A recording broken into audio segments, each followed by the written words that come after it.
Kingdom of Heaven was released in 2005 and was directed by Ridley Scott. It stars Orlando Bloom, Ava Green, Liam Neeson, and Jeremy Irons, among many others, in a fantastic cast. It follows the story of Balian, who ends up in the Second Crusade as he journeys to the Holy Land to seek forgiveness of his sins and the sins of his wife who died in childbirth, all while getting involved in the political turmoil of Jerusalem as the Muslims have come to take back Jerusalem. Guys, Kingdom of Heaven is a film that has become a very important film for me. I still remember to this day the first time I ever watched it.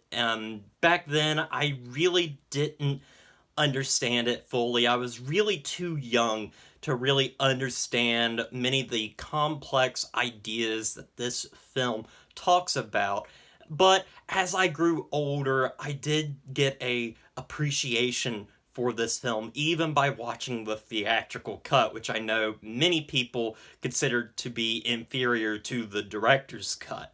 But I just grew to really love this film, and as my love of history, and specifically the Middle Ages and the Crusades, grew and grew, this film became a very important film. I caught myself watching this film over and over on repeat, and it's just been a film that has continuously stuck with me. And watching the theatrical cut, watching the director's cut, either cut, it's just a emotional roller coaster of a film that I really enjoy, and I appreciate its ideas, its history, its battle scenes, its characters, and it has become one of my favorite films of all time. In fact, this is a top 10 favorite film of mine.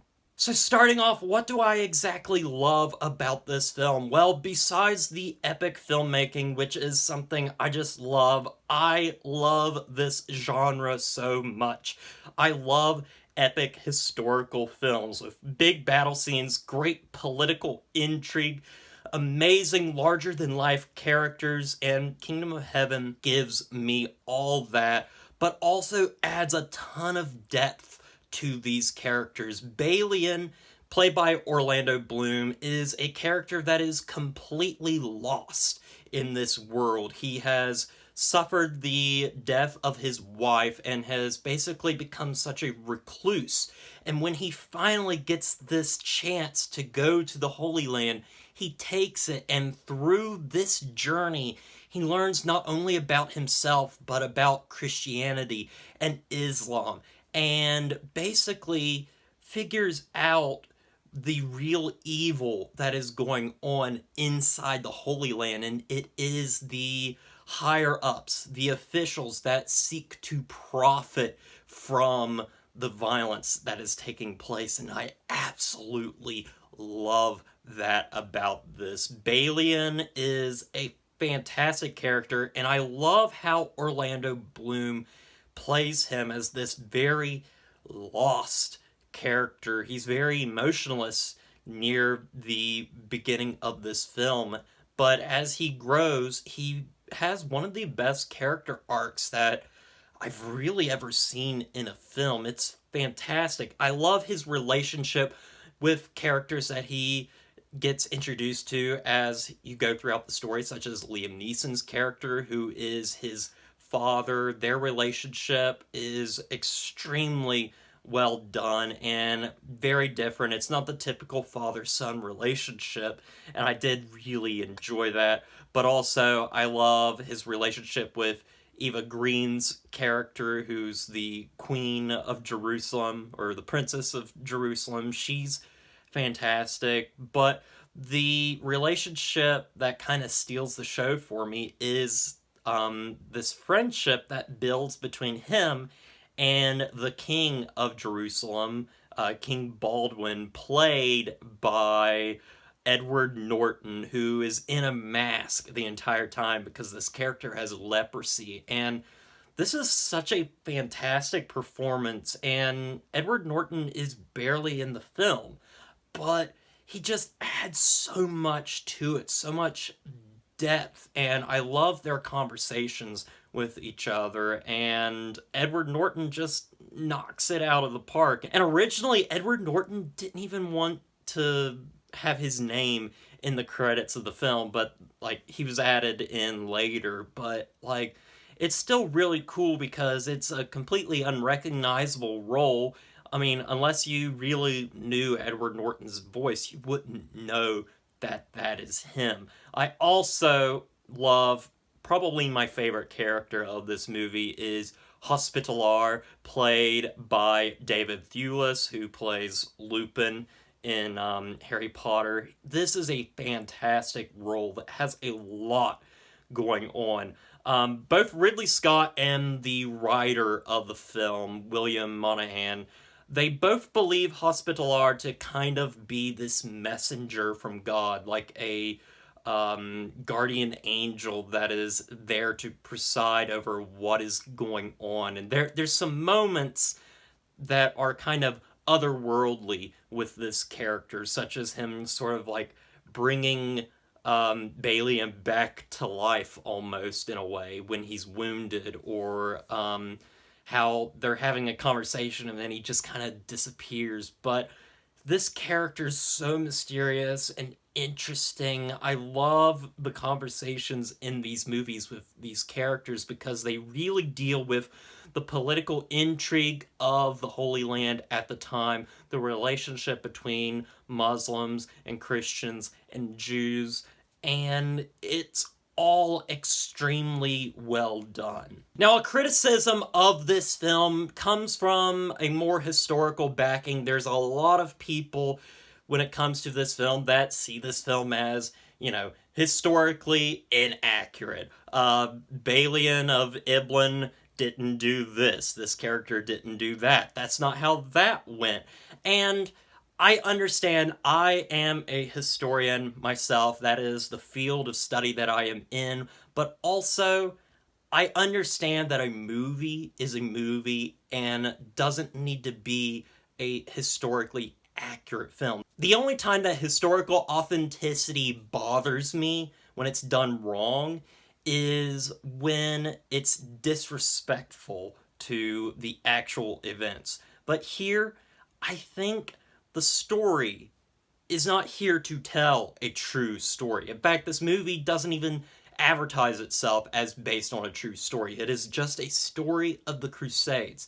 And it uses these historical moments in history to tell a gripping story about the relationship between Islam, Christianity, and the Holy Land, and what divides them and what unites them. I think it's a very well-even portrayal of these two religions. In fact, people in Islam were very happy with how people like Saladin were portrayed in this film, and they were also played by Muslim actors, which I think is really, really cool, and I do love that. But I loved with what respect they dealt with Islam in this movie because, you know, this movie came out around 2005.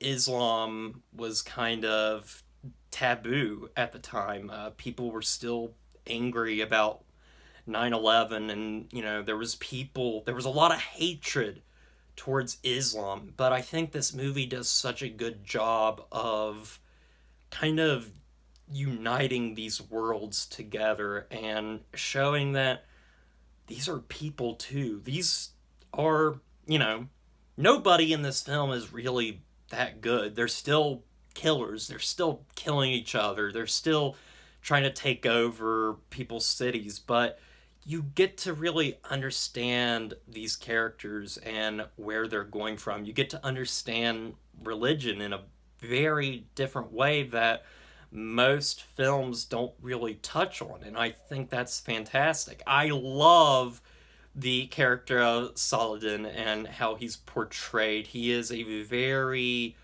heroic and honorable figure in this film, and I do really enjoy that. I also love the character that Alexander Siddig plays, who's maybe one of my other favorite characters. He's such a likable presence in the film, and again, these relationships that are built throughout the film, such as with Balian and Alexander Siddig's character, are extremely memorable, and I love that. Now, as for, like, sort of the villains of the film, it is basically the corruption that is in the church as well as what's in Jerusalem, such as Guy, as well as Renaud of Chatillon, who are these people that are basically taking advantage of the situation to better themselves. And, you know, that is something that is very relatable. This is what people actually do in real life all the time. People trying to benefit from horrible acts, and I think it's very well done here. Also, I love the battle scenes in this film. Of course, I love me some big, great battle scenes, and historical epics are just filled with them, and the scenes are so visceral, messy, violent, and just epic to behold. The Siege of Jerusalem is one of the greatest battle scenes I've ever seen put to film.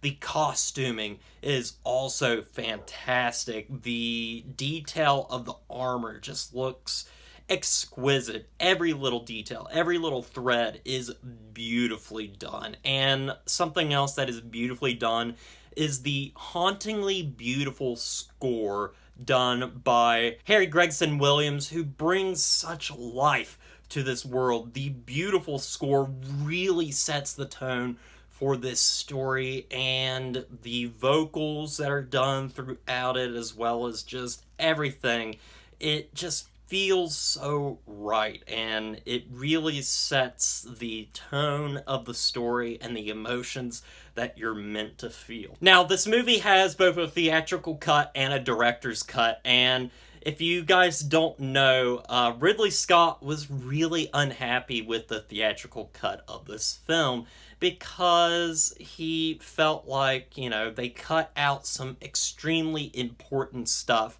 for time reasons. And so he got to go back to the film and re-edit it to make a really long 3-hour director's cut, which is definitely, in my opinion and in most people's opinions, the better version of the film. I think it just adds so much in terms of character. You really get to understand Balian's character a whole lot more, because they don't really delve into him in the theatrical cut, and he just kind of becomes this bland character. But here, he's a very three-dimensional character. You get more political intrigue, and you also get this amazing little subplot that continues Ava Green's character's story arc to fruition. So you see how she ends up where she does at the end of the movie, and it makes so much more sense with the relationship between her and her son's leprosy. And that stuff is just so well done and so important to the film that this director's cut, there's a ton of director's cuts out there, and they improve the movies quite a bit. I talked about how Troy really adds to that film, that director's cut. The director's cuts of Alexander really do add to the film. But I think that the director's cut of Kingdom of Heaven might just be the greatest director's cut of all time, because it turns a film that, in my opinion, is still good, but for many people isn't that great, but it turns that into an absolute masterpiece with characters, character arcs, interesting ideas that are given time to breathe. This director's cut is one of the greatest things I have ever seen. Kingdom of Heaven is one of the greatest films I have ever seen. And the stuff that it has taught me, the stuff I have learned from it, the filmmaking, the acting, the directing, the music, all of it serves a purpose, and all of it has helped me in shaping what I think of this film, and I think it's a masterpiece. This is again, one of the greatest films I have ever seen, and that's why it's a top 10 favorite film for me. As for negatives, because this is one of my favorite films, I don't really have any. This is, again, I think, a perfect film and an example of how to do religious commentary and tell an engaging story. So anyway, with all that said, I'm going to give Kingdom of Heaven a 10 out of 10. Well, guys, I hope you enjoyed this review, and I hope you enjoyed me talking about these early 2000s epics. These were just such a blast to do, and I really love this era of epic filmmaking because it reminds me and brings me back to those early epics, and it's an exploration of how to tell those big epic stories in a modern way. And I think for the most part these films are really good and really enjoyable, and they take risks, and they feel like just extremely well done love letters, and I love these films so much. But anyway, guys, I want to thank you for watching, and as always, don't forget to like, comment, and subscribe to the channel, and I'll see you guys in the next review.